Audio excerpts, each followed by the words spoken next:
पाकिस्तान में टिकना सबके बस का नहीं गुरु। अब गैरी क्रिस्टन को ले लीजिए।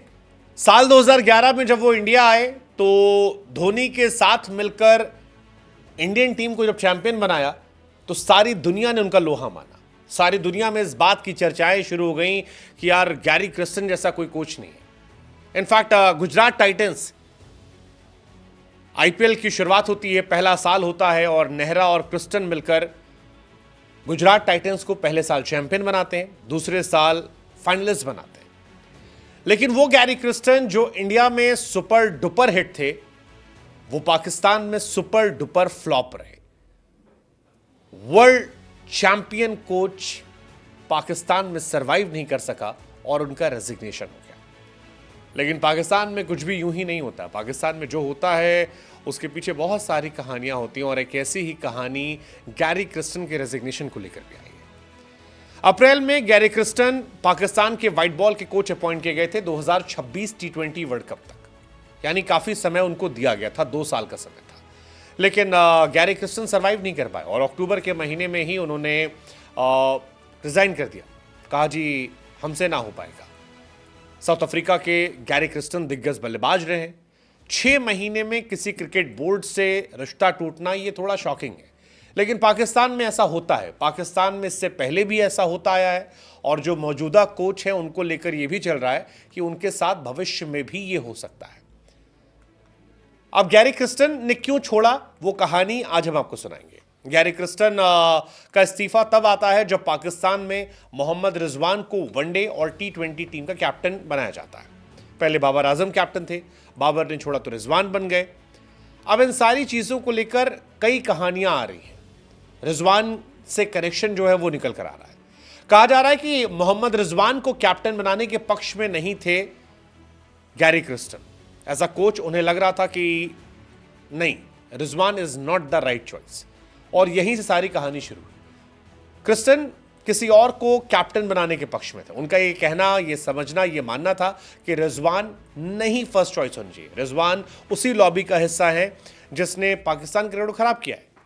ऐसे में अगर पाकिस्तान क्रिकेट को रिवाइव करना है तो रिजवान से आगे बढ़ना पड़ेगा। इन्होंने अपनी मांग भी रखी, लेकिन इत्तेफाक से जिन प्लेयर्स को ये कैप्टन बनाने के मूड में थे उन्हें टीम में नहीं रखा गया।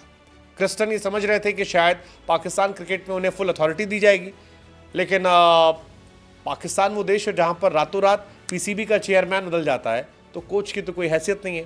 पाकिस्तान में कितने चेयरमैन आए, कितने गए, ये हम और आप देखते हैं कब से लगातार चल रहा है। तो फिर वहां पर यह समझना बड़ा मुश्किल है कि गैरी क्रिस्टन कैसे इस मुगालते में चले गए कि वो अकेले इतने पावरफुल इंसान है। लेकिन फिलहाल मोहसिन नकवी जिनकी वापसी हुई है, मोहसिन नकवी काफ़ी पावर के साथ आए हैं। मोहसिन नकवी तमाम लोगों को हटा रहे हैं, कोशिश कर रहे हैं कि इसमें काफ़ी चेंजेस जो हैं वो किए जाएं, और अब ये देखने को मिल रहा है। दरअसल गैरी क्रिस्टन वो इंसान थे जिन्होंने वहाब रियाज को हटवाया था। क्रिस्टन की ही रिपोर्ट थी जिसके बाद वहाब रियाज जो चीफ सेलेक्टर थे उन्हें हटा दिया गया था। वहाब रियाज मोहसिन नकवी के बेहद करीबी माने आते हैं और जैसा होना था उन्होंने वहाब रियाज को हटवाया और गैरी क्रिस्टन को अब हटा दिया गया। यह कहा गया कि जो स्टोरी इनसाइडर आ रही है कि रिजवान के कैप्टन पर पाकिस्तान टीम के काफ़ी प्लेयर खुश हैं। शाहीन अफरीदी भी खुश हैं, बाबर भी खुश हैं, और रिजवान की कप्तानी में टीम अगर नहीं खेली तो ऐसा मान रहे लोग कि जो प्लेयर अभी करंट प्लेयर्स हैं वो बड़ा मुश्किल है, क्योंकि कोई ऐसा पाकिस्तान में चेहरा नहीं है जिसको सभी एक्सेप्ट कर सके। ये सारी कहानी आ रही है। हालांकि बाबर आजम ने भी जो इस्तीफा दिया था वो गैरी क्रिस्टन की वजह से ही हुआ था। गैरी क्रिस्टन ने ही बाबर आजम के पीछे अपनी पूरी रिपोर्ट बनाई थी। पहले वहाब रियाज को हटवाया, उसके बाद एक रिपोर्ट दी जिसमें बाबर आजम का जिक्र गया, और ये सारी बातें मानी गई कि बाबर आजम को लेकर गैरी क्रिस्टन बिल्कुल श्योर नहीं थे कि उन्हें कैप्टन होना चाहिए। इनफैक्ट उनकी रिपोर्ट में रिजवान को लेकर भी था। गैरी क्रिस्टन और जेसन गिलेस्पी को लेकर ये भी कहा कि वो बाबर आजम को जिम्बाब्वे भेजना चाहते थे एक प्लेयर के तौर पर कॉन्फिडेंस वापस लाने के लिए।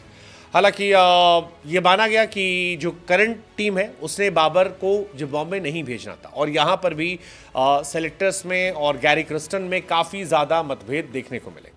लेकिन इन सारी कंट्रोवर्सी के बीच में गैरी क्रिस्टन ने शायद ये समझा कि भला इसी में है कि बैग पैक किया जाए और यहां से निकला जाए। हो सकता है आने वाले टाइम में गैरी क्रिस्टन आपको इंडिया में किसी फ्रेंचाइज की कोचिंग करते वापस नजर आए। हो सकता है शायद वो गुजरात टाइटंस ही वापस लौट जाए। लेकिन पाकिस्तान की जैसी कहानी रही कि पाकिस्तान में इतना आसान नहीं रहता है कोई भी कोच का सर्वाइव करना, कोई भी वहाँ के मैनेजमेंट का सर्वाइव करना। फिलहाल जिम्मेदारी जो है वो ऑस्ट्रेलिया के जेसन गिलेस्पी को दी गई है। अब गिलेस्पी टेस्ट के हेड कोच थे, लेकिन उन्हें वाइट बॉल क्रिकेट में भी जिम्मेदारी दी गई है। टेस्ट में क्योंकि पाकिस्तान जीता है, इसलिए गिलेस्पी को एक्सटेंशन दिया गया है कि आप जाइए और थोड़ा सा और बेहतर कीजिए। लेकिन सवाल ये कि अगर पाकिस्तान की टीम वनडे और T20 में ऑस्ट्रेलिया में जा रही है, वहाँ हार गई, तो क्या गिलेस्पी अगली सीरीज में कोच रहेंगे? क्या गिलेस्पी अगली सीरीज में सर्वाइव करेंगे? इस सवाल का जवाब किसी के पास नहीं है। इस सवाल का किसी के पास नहीं, और ये बताता है कि पाकिस्तान क्रिकेट चल कैसे रहा है। गैरी क्रिस्टन के हटने को लेकर कई सारे रिएक्शंस भी आए। एक रिएक्शन आया केविन पीटरसन का। उन्होंने भी कहा कि यार पाकिस्तान क्रिकेट गैरी क्रिस्टन जैसे इंसान को कैसे खो सकता है। मतलब ये बहुत हैरानी की बात है कि आप और पीछे चले गए। गैरी क्रिस्टन वो थे जो आपकी चीज़ों को बेहतर कर सकते थे। मिकी ऑर्थर ने भी कहा कि you must have input from the coaches in terms of selection. अगर आप कोच की बात नहीं मानोगे तो कैसे काम चलेगा? गैरी क्रिस्टन एक शख्स जिनकी बात माननी चाहिए थी। गैरी क्रिस्टन के सामने कहा कि बड़ा नाम है गैरी क्रिस्टन का, हेड कोच का पद छोड़ना एक बहुत बड़ा सवाल भी उठा रहा है। और आगे आने वाले टाइम में कई लोग पाकिस्तान क्रिकेट बोर्ड के कोच बनने से बचेंगे भी। पीसीबी के वर्किंग स्टाइल को लेकर ये अपने आप में क्वेश्चन उठा रहा है। गैरी क्रिस्टन इंडिया को 2011 में वर्ल्ड कप जिता चुके हैं, साउथ अफ्रीका के साथ कोचिंग कर चुके हैं, आईपीएल में कोचिंग की है। ओवरऑल एक बहुत बड़ा नाम है। लेकिन ऐसा लगा कि गैरी क्रिस्टन की बेकदरी करने में शायद पाकिस्तान में कोई कोर कसर नहीं हुई। ये सारी कहानी जो है ये देखने को मिली। गैरी क्रिस्टन के कार्यकाल में गैरी ने शायद अप्रैल में ज्वाइन किया था और जून में T20 वर्ल्ड कप हुआ था, जहां पाकिस्तान बहुत ख़राब खेला था। और उसी के बाद गैरी क्रिस्टन ने पूरी रिपोर्ट बनाई थी, जिसके आधार पर वहाब रियाज को बाहर किया गया। बाद में बाबर आजम से कैप्टनसी ली गई, रिजवान को लेकर चर्चा चल रही थी। लेकिन अब गैरी क्रिस्टन खुद बाहर हो गए। सवाल वही है कि पाकिस्तान में जो ये कल्चर है स्टेबिलिटी ना देने का, कोचेस को, सेलेक्टर्स को, पीसीबी चेयरमैन को, क्या ये भी एक बहुत बड़ी वजह है downfall of Pakistan cricket? What's your take?